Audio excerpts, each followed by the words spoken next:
আপনাদের সকলের পরিচিত মুখ কাফি, নুরুজ্জামান কাফি সাহেব।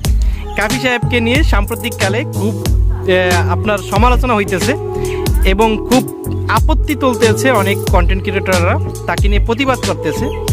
তার বর্তমানের যেই কর্মকাণ্ড, এই কর্মকাণ্ডগুলো আসলেই খুব আপত্তিকর এবং বিচ্ছিরি।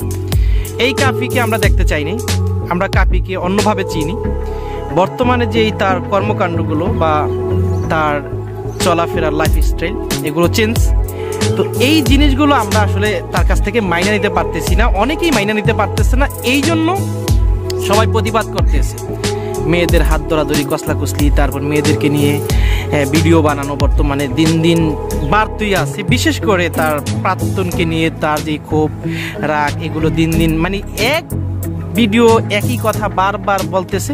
সবচাইতে বড় বিষয় হইল যে তার বর্তমানে যে মেয়েদের হাত মাত নিয়ে কসলাকুসলি, এগুলোই কিন্তু সবার কাছে মানে সবার চোখে বাজতেছে। এই জন্যই সবাই প্রতিবাদ করতেছে। প্রতিবাদ যারা করতেছে তাদের মধ্যে অন্যতম বড় বড় কন্টেন্ট ক্রিয়েটররা এগুলো নিয়ে প্রতিবাদ করতেছে।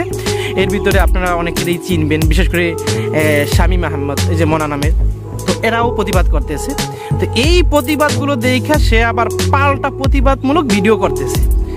আশ্চর্য হয়ে গেলাম যে সে পাল্টা প্রতিবাদের ধরনগুলো এরকম বিচ্ছিরি, এটা তার কাছ থেকে আশা করি নাই। কেন ভাই আপনার এখন পাল্টা প্রতিবাদ করতে হবে? আপনি এত সাম্প্রতিক সময়ে যখন যেটা পাইতেন সেটা নিয়ে প্রতিবাদ করতেন, ভাইরাল একটা ইস্যু থাকলে ওইটা নিয়ে ভিডিও বানাইতেন, তখন বুঝতেন না যে একজনের সমালোচনা করলে তার উপর দিয়ে কি যায়। সামান্য 2-4 জনের প্রতিবাদ করতেছে আর সেইটা আপনি নিতে পারতেছেন না, এখন চিন্তা করেন। তো আপনার বিষয়ে যেটা নিয়ে মানুষ প্রতিবাদ করে, এটা লজিক আছে, যুক্তি আছে। তো এটা আমি যেটা মনে করি যে আপনার ভালোর জন্যই তো মানুষ প্রতিবাদ করতেছে, আপনাকে মানে ভালো পথে আনার জন্যই মানুষ চেষ্টা করতেছে। তো আপনি এটা বোঝেন না কেন? আপনি বলেন যে সমালোচনা তো সবারই করে, সাকিব আল হাসানের করে, সাকিব খানের করে। ভাই, সাকিব খান যদি আপনার সাকিব খান উলঙ্গ মেয়ে লোক নিয়ে শুয়ে থাকে তাহলেও কেউ কিছু বলবে না, তারা অন্য সারির মানুষ আর আপনি অন্য সারি। আপনি কেন এই কাজগুলো করবেন? আপনাকে তো এইভাবে আমরা দেখতে চাই না। আপনার দর্শক, আপনার ভালোবাসার মানুষ যারা আছে তারা এভাবে দেখতে চায় না বলেই আপনার এই বিষয়গুলো তাদের আপত্তি, এই জন্যই তারা প্রতিবাদ করতেছে। এইটা কেন বোঝেন না? একটু সরি বলার চেষ্টা করেন না, সরিও বলবেন না, আরও আপনি পাল্টা একের পর এক ভিডিও করবেন। আপনারটা আপনি প্রমাণ করতে চাইবেন যে আপনি হকের উপর আছেন বা আপনি যেটা করেন এটা সঠিক। ভাই, এটা সঠিক না, মোটেও সঠিক না। আপনি একটু চিন্তা করেন, এত মানুষ কেন প্রতিবাদ করতেছে, তার মানে আপনি ভুল করতেছেন, আপনি ভুলে আছেন। এই জিনিসটা বোঝার চেষ্টা করেন। তবে ভাই একটা কথা, আপনি মানেন চাই না মানেন, আপনার যে শেষরামি, এই শেষরামির পরিমাণ দিন দিন বাড়তেই আছে।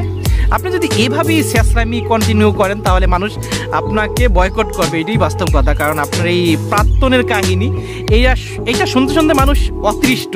আপনার প্রাক্তনের সাথে কি হয়েছে না হয়েছে এই বিষয়গুলো মানুষ আর শুনতে চায় না।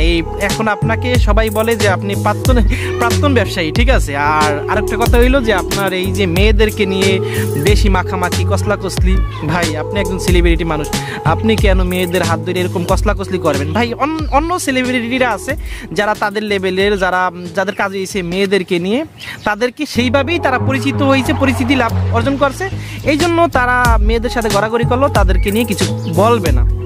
কিন্তু আপনার জার্নিংটা তো অন্যরকম ভাই, অন্যভাবে আপনি আসছেন। আপনাকে মানুষ ভালো চোখে দেখে বা ধার্মিক হিসাবে জানে।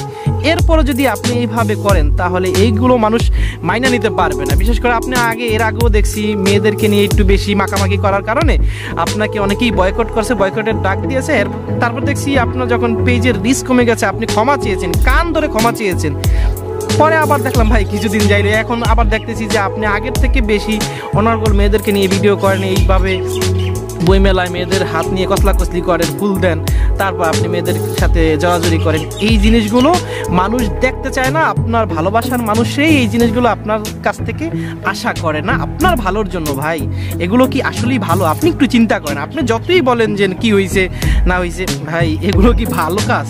ঠিক আছে, যদি ভালো কাজ হয়, আপনার বিবেক যদি বলে যে ভালো, ভাই মানুষ আল্লাহ হয়তো হেদায়েতের জন্য মানুষদেরকে আপনার পিছনে লাগিয়ে দিয়েছে যে আপনি খারাপ পথে যাইতেছেন, এই জন্য হয়তো মানুষদেরকে দিয়ে প্রতিবাদ করাইতেছে। এটাকে যদি আপনি খারাপ চোখে দেখেন যে না কি লেগে আমার পিছনে লাগলো, তাহলে আমি মনে করবো যে আপনার কপাল পুড়ে গেছে ভাই।